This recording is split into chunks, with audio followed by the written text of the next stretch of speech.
नमस्कार, मैं मोहनचंद खटेक, सहायक आचार्य समाजशास्त्र श्री प्रताप सिंह भारत राजकीय महाविद्यालय शाहपुरा में कार्यरत हूँ। आज का जो टॉपिक है वह है वर्ण व्यवस्था।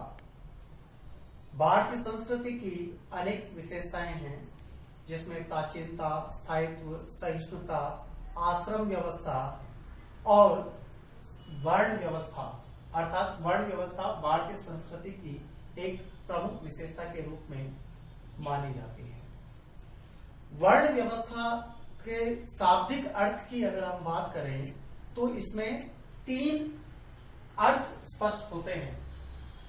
पहला अर्थ वर्ण व्यवस्था का आता है वर्ण या चुनाव करना।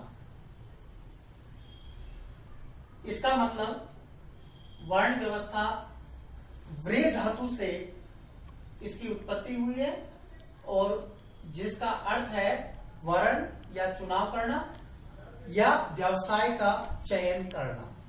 व्यक्ति जिस प्रकार का व्यवसाय चयन करता था उसे उस वर्ण के नाम से जाना जाता था। दूसरा अर्थ वर्ण का रंग से लिया गया है और ऋग्वेद में वर्ण शब्द का अर्थ जो है वो रंग के आधार पर बताया गया है, जिसमें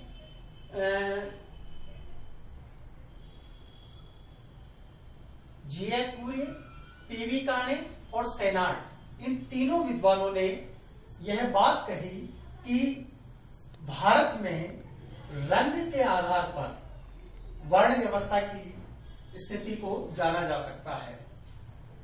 जीएस कुरियन ने कास्ट, क्लास एंड ऑक्यूपेशन पुस्तक लिखी और उसने कहा कि आर्य फारस से भारत में आए तो यहाँ के लोगों को उन्होंने परास्त किया।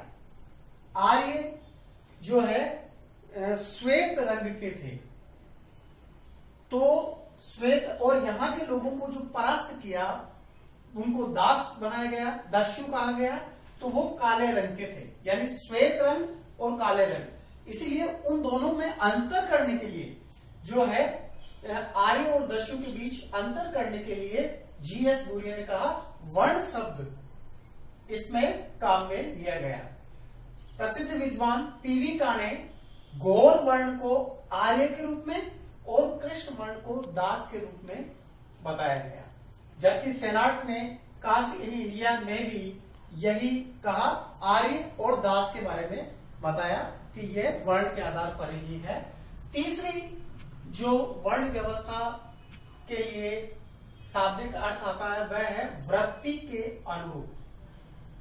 जिन व्यक्तियों की मानसिक एवं व्यवहार संबंधी विशेषताएं एक समान हो उसे एक वर्ण कहा गया है, यानी उनकी समान सामाजिक स्थिति होती है, समान सामाजिक आदतें होती है, समान सामाजिक व्यवहार होता है, उसे उस वर्ण कहा जाता है, उसे उस तरह का वर्ण माना जा सकता है। इसका मतलब यहां पर वर्ण का संबंध व्यक्ति के स्वभाव से बताया गया है। इस प्रकार तीन अर्थ में वर्ण की बात कही गई है। अगर हम समाजशास्त्रीय दृष्टिकोण से देखें तो वर्ण का संबंध व्यक्ति के गुण एवं कर्म से है। व्यक्ति का स्वभाव एवं सामाजिक दायित्व गुण एवं कर्म ही निर्धारित करता है, यानी इसके आधार पर ही व्यक्ति का स्वभाव और सामाजिक दायित्व निर्धारित होता है। भगवत गीता में भगवान श्री कृष्ण ने कहा कि मैंने ही व्यक्ति के गुण और कर्म के आधार पर समाज में 4 वर्णों की व्यवस्था की है और उन चारों के गुण और कर्म के आधार पर जो है उत्पत्ति की है।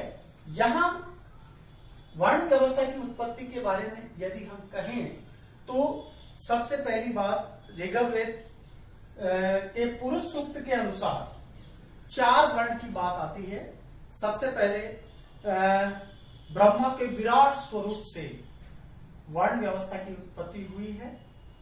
ब्रह्मा के मुख से ब्राह्मणों की उत्पत्ति, क्योंकि मुख का कार्य बोलना होता है और पढ़ना पढ़ाना कार्य होता है। शिक्षण का जो कार्य होता है वो मुख से होता है, और यही कारण है कि ब्राह्मणों की उत्पत्ति ब्रह्मा के जो मुख से मानी गई है। ऋग्वेद के पुरुष सूक्त ऐसा स्वीकार करता है। दूसरे, क्षत्रियों की उत्पत्ति ब्रह्मा के बाहु से मानी जाती है। बाहु का मतलब भुजा, और भुजा शरीर की रक्षा करता है। ठीक उसी प्रकार क्षत्रिय की जो उत्पत्ति है ब्रह्मा की भुजाओं से मानी जाती है, और क्षत्रिय का यह दायित्व होता था कि समाज के अन्य वर्णों की वो रक्षा करेगा। तीसरा वर्ण वैश्य वर्ण है, जिसका जो ब्रह्मा के उदर से मानी जाती है। ब्रह्मा के उदर का तात्पर्य शरीर का पालन पोषण, यानी पेट पूजा, जो शरीर का पालन पोषण है। यही कारण है कि वैश्य का जो कार्य है वो व्यापारिक जगत और पशुपालन से संबंधित माना गया है। और चौथा जो उत्पत्ति मानी गई है वो शूद्र वर्ण की मानी गई है। शूद्र वर्ण जो उपरोक्त तीनों वर्णों का जो भार है, जिस प्रकार पूरे शरीर, ब्रह्मा के पूरे शरीर का जो भार है वो पैरों पर होता है, ठीक उसी प्रकार शूद्र की उत्पत्ति पैरों से मानी है, ताकि पूरा ब्राह्मण क्षत्रिय वैश्य इन तीनों वर्णों की वो जो है सेवा करे। इस प्रकार ऋग्वेद के पुरुष सूक्त में 4 वर्णों की बात कही है। दूसरे बारे में अगर हम बात करें तो उपनिषद के अनुसार बृहदारण्यक और छांदोग्य उपनिषद, इसके अंदर यह बात कही गई है। इसमें भी वर्ण व्यवस्था की बात कही है। इसमें यह कहा गया कि सबसे पहले ब्रह्मा ने केवल ब्राह्मणों की उत्पत्ति की, लेकिन ब्राह्मण जो है वो अपने कार्य नहीं कर पाए, तो फिर उसके बाद में क्षत्रियों की उत्पत्ति की। ब्राह्मण और क्षत्रिय दोनों वर्ण मिलकर के भी समाज व्यवस्था का कार्य नहीं कर पाए, तो फिर वैश्य की उत्पत्ति की। तीनों वर्ण मिलकर भी कार्य नहीं कर पाए, तो चौथा वर्ण शूद्र की उत्पत्ति की। इस प्रकार चारों वर्ण मिलकर के समाज व्यवस्था में एक सामाजिक स्त्रीकरण के रूप में कार्य किया जाने लगा। ब्राह्मण के अंदर उपनिषद में इंद्र, वरुण, सोम, यम आदि देवताओं को माना है। वैश्य में वसु, आदित्य, मारुत को माना है, और शूद्र में कुशान देवता को माना है। छांदोग्य उपनिषद में वर्ण को कर्मों के आधार पर स्वीकार किया गया है।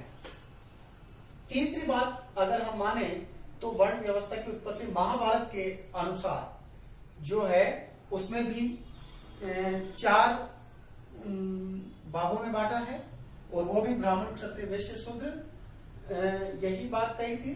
लेकिन यहां शिष्य भारद्वाज को महर्षि भृगु ने कहा था कि पहले द्विज ब्राह्मण की वर्ण था, यही वर्ण बाद में क्षत्रिय, वैश्य और शूद्र, ब्राह्मण, क्षत्रिय, वैश्य और शूद्र, ये 4 वर्णों में विभाजित हो गया।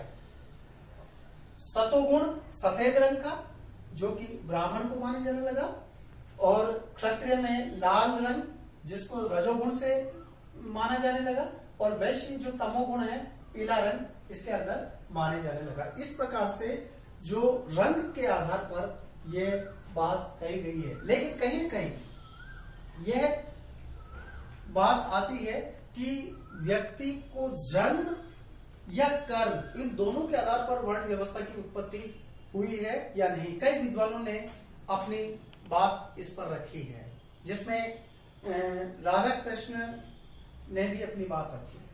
धन्यवाद।